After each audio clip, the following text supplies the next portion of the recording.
یا رسول اللہ میری روزی بڑھ جائے، مجھے کوئی بتائیں۔ ایک تو یہ جو سوشل میڈیا پہ ہے نا وظیفے بتانے والے، یہ لتران دے لائق ہے، لتران دے، یہ نامراد ادھر لے جاتے ہیں جدھر نہ میرے نبی نے بتایا نہ میرے اللہ نے بتایا۔ میرے نبی نے کوئی لمبی تسبیح نہیں بتائی، 1000 واری اے پڑھتے، 1000 واری اے پڑھ، ہکٹوں میں چاہتے پڑھ، یہ سب کم وقت مال کماؤ ہیں، یہ پیسے بنا رہے ہیں، ان کے پاس تم سے ہم سے زیادہ پیسے ہوتے ہیں۔ ایک وظیفہ اور بتاتا ہوں، جو یہ چاہے اس کی عمر لمبی ہو اور اس کا رزق زیادہ ہو، قناعت والی زندگی سیکھو، نماز سے رزق بڑھتا ہے۔ اور ایک حدیث سناتا ہوں، طارق جمیل صرف زبان ہلا رہا ہے، بات میرے نبی کی ہے۔ ایک صحابی آتے ہیں، یا رسول اللہ میں چاہتا ہوں میری روزی زیادہ ہو جائے۔ آپ چاہتے ہیں سارے؟ بولو ہیں؟ میں بھی چاہتا ہوں، میرا بھی دل کرے اندر میری زمین ہے چو ڈھیر کپا ہوئے ہیں، ہم سارے چاہتے ہیں۔ یا رسول اللہ میری روزی بڑھ جائے، مجھے کوئی بتائیں۔ ایک تو یہ جو سوشل میڈیا پہ ہے نا وظیفے بتانے والے، یہ لتران دے لائق ہیں، لتران دے، یہ نامراد ادھر لے جاتے ہیں جدھر نہ میرے نبی نے بتایا نہ میرے اللہ نے بتایا۔ ایک تو ان کو سننا چھوڑ دو، میں اپنے نبی کا وظیفہ بتا رہا ہوں جو ہر آدمی، ہر مرد عورت کر سکتا ہے، چھوٹا بڑا بوڑھا جوان۔ یا رسول اللہ میری روزی بڑھ جائے، آپ نے کیا کہا؟ ادم علی الطہارہ یوسع علیک رزق، با وضو رہا کر تیرا رزق بڑھ جائے۔ میرے نبی نے کوئی لمبی تسبیح نہیں بتائی، 1000 واری اے پڑھتے، 1000 واری اے پڑھ، ہکٹوں میں چاہتے پڑھ، یہ سب کم وقت مال کماؤ ہیں، یہ پیسے بنا رہے ہیں، ان کے پاس تم سے ہم سے زیادہ پیسے ہوتے ہیں۔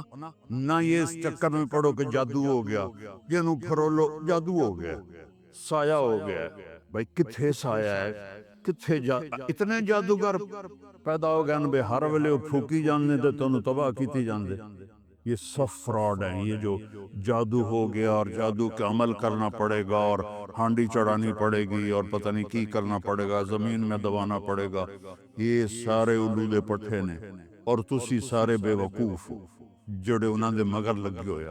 میرے نبی کا وظیفہ سنو، ادم علی الطہارہ یوسع علیک رزق، تو باوضو رہ تیرا رزق بڑھ جائے گا۔ ایک وظیفہ اور بتاتا ہوں، میرے نبی نے فرمایا، یہ آپ نے خود فرمایا، یہ باوضو رہنے کا پوچھنے پہ، ایک صحابی نے پوچھا کہ میں چاہتا ہوں میرا رزق بڑھ جائے، تو آپ نے فرمایا باوضو رہا کر، رزق بڑھ جائے گا۔ اور باوضو رہنے کے کچھ اور فائدے بتاؤں۔ ایک دفعہ شیطان ہمارے نبی کی خدمت میں حاضر ہوا، آپ نے فرمایا یار اتا دس تیرے دشمن کتنے ہیں؟ کہنے لگا 15۔ تو آپ نے فرمایا کون؟ کہ پہلے تو تسی ہو، پہلے دشمن تو میرے تسی۔ پھر اس نے فہرست گنائی، بات لمبی ہوتی جا رہی، اس نے کہا پھر وہ مومن مرد اور عورت جو باوضو رہتے ہیں وہ میرے بڑے دشمن ہیں، ان سے مجھے ڈر لگتا ہے۔ اور باوضو سو جاؤ تو موت آ گئی تو شہادت کی ہوگی، باوضو سو جاؤ تو ایک فرشتہ تمہارے لیے دعا کرتا رہے گا، باوضو سو جاؤ شیطان در کے پیچھے ہٹ جائے گا۔ اور ایک بتا رہا ہوں جو میرے نبی نے خود بتایا پوچھنے کے بغیر، جو یہ چاہے اس کی عمر لمبی ہو اور اس کا رزق زیادہ ہو تو وہ اپنے ماں باپ کی خدمت کرے۔ تمہاری تو جابیں ہیں نا، تم کہاں ماں کو پوچھ سکتے ہو، جواب ہے میرے نبی نے کہا اپنے ماں باپ کو خوش کرے اور اپنے رشتے داروں پہ خرچ کرے اور ان سے اچھا سلوک کرے، اللہ اس کی عمر بھی بڑھائے گا، اس کا رزق بھی بڑھائے گا۔ اور ماں باپ کی دعائیں وہاں پہنچا دیتی ہیں اللہ کی قسم جہاں کوئی نہیں پہنچ سکتا۔ میں نے اس زمانے میں میڈیکل چھوڑا جب ڈاکٹر ایک بہت بڑی تصویر تھی، چونکہ وہ ڈاکٹر تھے، بیوپاری نہیں تھے، سوداگر نہیں تھے، ادھم ہی لے لو ادھم ہی لے لو ادھم ہی لے لو، ڈاکٹر تھے۔ اور مولوی ایک کیڑا تھا، کیڑا، گندگی کا کیڑا، اور میں ایک ذمہ دار خاندانی جس میں تکبر کی انتہا، انسان کو انسان نہیں سمجھتے تھے ہمارے بڑے۔ تو اللہ نے میرا کانٹا بدلا، میرا ہاتھ پکڑا، آج میں آپ کے سامنے کھڑا ہوں۔ یہ اس کی مہربانی ہے، اس کا کرم ہے، اس کا فضل ہے، اس کا احسان ہے۔ تو میں کالج لائف تک بہت روڈ تھا، نہ ماں کی پرواہ تھی نہ باپ کی پرواہ تھی، تو میرے ماں باپ کو مجھ سے بہت گلا رہتا تھا. تو میں لاہور میں پڑھتا تھا تو میں خط اس وقت لکھتا تھا جب پیسے مک جاندے ہیں. تو ایک دفعہ میرے باپ نے مجھے خط لکھا, بیٹا جب پیسے ختم ہوتے ہیں تو خط لکھتے ہو, کبھی ایویں بھی خط لکھ دیتا کر بھائی تیرا کی حال ہے. پتہ ہی نہیں تھا ماں کسے کہتے ہیں, باپ کسے کہتے ہیں. تو نبی کی زندگی پڑھی تو پتہ چلا, آپ اندازہ لگائیں. بیٹا بہ جا بہ جا. میرے نبی نے فرمایا, یہ عورتیں بھی بیٹھی ہیں, کاش میری ماں ہوتی زندہ اور میں عشاء کی نماز کی نیت باندھ کے فرض نماز مسجد کی مصلی پر پیچھے نمازی ہوتے اور میں سورۃ فاتحہ شروع کر چکا ہوتا, الحمدللہ رب العالمین, اور ادھر میرے گھر سے میری ماں کہتی محمد, تو میں نماز توڑ کے کہتا جی اماں جان میں آیا, جی اماں جان میں آیا. یہ ماں کا مرتبہ بتایا. یہاں تو صرف پونڈ کو دنیا جانتی ہے. میرا نبی بتا رہا ہے ماں باپ کی خدمت کرو, رزق بڑھے گا. اپنے رشتہ داروں سے لڑو نہیں, اچھا سلوک کرو. عام طور پر رشتہ دار آپس میں سینگ پھنسے ہوتے ہیں, اور ہمارے ذمہ داروں میں تو ویسے ہی توبہ توبہ توبہ توبہ. اسی لیکا چھک دیتا ہے, سمجھتے ہو اس بات کو؟ لیکا چھک دیتا کیا مطلب, کہ بس ہم نے دیوار کھڑی کر دی ہے, نہ اس کو ملیں گے, نہ اس کی شادی میں, نہ اس کی غمی میں, نہ اس کے جنازے میں, نہ اس کی میت میں. اس حد تک سنگین ہو جاتے ہیں. تو میرا نبی کہہ رہا ہے رشتہ داروں کی سختی کے باوجود اچھا سلوک کر, ماں باپ کی دعائیں لے, تو اللہ تیرا رزق بڑھا دے گا. تو جب میں تبلیغ میں لگا, مدرسے میں داخل ہوا, میرے والد اتنے ناراض ہوئے کہ مجھے گھر سے نکال دیا. 23 نومبر 1972, جب تو مولوی بننا تو میرے گھروں نکل جا. 2 باری میرے والد اتنے جابر ذمہ دار تھے کہ لوگوں کے پیشاب نکل جاتے تھے جب وہ گرجتے تھے, درد سے باندھ کے مارتے تھے. مجھے کہا, اور میری عمر کتنی, 18 سال. میں خود حیران ہوتا ہوں کہ اتنی چھوٹی عمر میرے اللہ نے میروں کیویں ہمت دیتی. میں کہا نہیں, میں مولوی بننا ہے. پھر میرے باپ نے کہا اچھا نکل جا میرے گھر, 2 دفعہ کہا نکل جا میرے گھر. پھر جب اللہ نے میری زندگی پلٹی اور میں چھٹی میں آتا اور میں اپنے باپ کی خدمت کرتا, تیل لگاتا, پاؤں دباتا. نوکر ہوتے تھے, نوکروں نے تو خوب نہیں نا, انہیں تو انجن کرنا ہوتا ہے. تو وہ ایک ہمارے بزرگ لیٹے ہوئے تھے, ان کو لوگ دبا رہے تھے. تو کسی نے اب پوچھا حضرت کیا حال ہے, کہا جی بس میں صبر کا ثواب لے رہا ہوں اور یہ تھکن کا ثواب لے رہے. تو میں اپنے باپ کو بڑے دل سے دبا تھا, تو مجھے میرے باپ کی دعا لگی. وہ کہتے پتر میریاں اکھیاں تا نہیں ویکھنا, پتر میریاں اکھیاں تا نہیں ویکھنا, پر تو ویکھی ایک دن اللہ تینوں بڑی عزت دیس. یہ میرے باپ کی دعا ملے. ایک صحابی ہے, یا رسول اللہ تنگی ہے رزق کے, کوئی وظیفہ بتائیں. کتنے لمبے لمبے وظیفے لوگ پڑھ رہے ہیں کہ کاروبار کھل جائے اور روزی بڑھ جائے. کتنے لمبے چوڑے, کتنے کتابوں میں ایڈے بڑے وظیفے لکھے پہ. پڑھوں یہ بندہ بڈھا ہو جاتا. میں قربان جاؤں یا رسول اللہ آپ کی شفقتوں پر, آپ کی رحمتوں پر. سنو, یہ کرو, میری بات نہیں ہے, میرے نبی کی بات ہے. تجربے کی وجہ سے کرو گے تو کچھ نہیں ملے گا, یقین سے کرو گے تو دروازے کھلتے دیکھو. کہ یا رسول اللہ اريد ان يوسع لي رزقي, میں چاہتا ہوں میری روزی کھل جائے. تو آپ نے کہا ادم علی الطہارہ یوسع لیک رزقک, تو باوضو رہا کر تیرا رزق کھل جائے. کوئی زور لگتا ہے وضو, تمہارے یہاں تو سردی ہوتی ہی کوئی نہیں کہ بھئی ٹھنڈا پانی ہے کیسے وضو. یہ تو ہمارے لیے مسئلہ ہے کہ بھئی ٹھنڈا پانی ہے کیسے وضو. وہ ہمارے گاؤں کا مراسی مجھے مل گیا, میں نے کہا چل نماز پڑھے گی. نہیں جی میاں جی سردی بڑی نہ لے جاؤں, سردی مراسیوں کو سردی زیادہ. میں کہا نہیں آج تو نماز پڑھا کے چڑھنا ہے. میں اس کو لے کے جب وہ ٹوٹی پہ بیٹھا, جو ہی ہاتھ پہ پائیں, اوہ حالے اٹھا دا پانی, اوہ حالے اٹھا دا پانی. تمہارے لیے تو یہ مسئلہ بھی نہیں کہ ٹھنڈا پانی. میرے نبی کی یہ سارا مجمع لے دو, یہ اوپر مستورات لے لیں. ادیم علی الطہارہ یوسع لیک رزقک, میرے نبی نے فرمایا باوضو رہنا شروع کر دے, اللہ تیرا رزق کھول دے گا. ابھی اللہ رسول کی آپس کی بات ہے, تو میری بات ہوتی تو دیوار پہ مار دو. تجربہ کرو, نبی کی بات کو تجربہ کر کے نہیں کرتے, یقین کے ساتھ کرتے ہیں۔ ادم علی الطہارہ یوسع علیک رزق، باوضو رہا کر۔ اچھا، باوضو رہنے کے اور فائدے، اللہ پیار کرتا ہے، شیطان ڈرتا ہے، اور وضو ہوگا تو نماز آپ ہی پڑھی جائے گی۔ چلو یار وضو ہے، 4 فرض ہی پڑھ لو گے۔ ایک دفعہ شیطان آیا ہمارے نبی سے ملنے، تو آپ نے اس سے پوچھا تیرے دشمن کتنے؟ کہنے لگا 15۔ آپ نے فرمایا کون کون ہے؟ کہنے کا پہلے تو تھوڑا ہی نمبر ہے، پہلا نمبر تو تھوڑے نال میرا لنگو ہے۔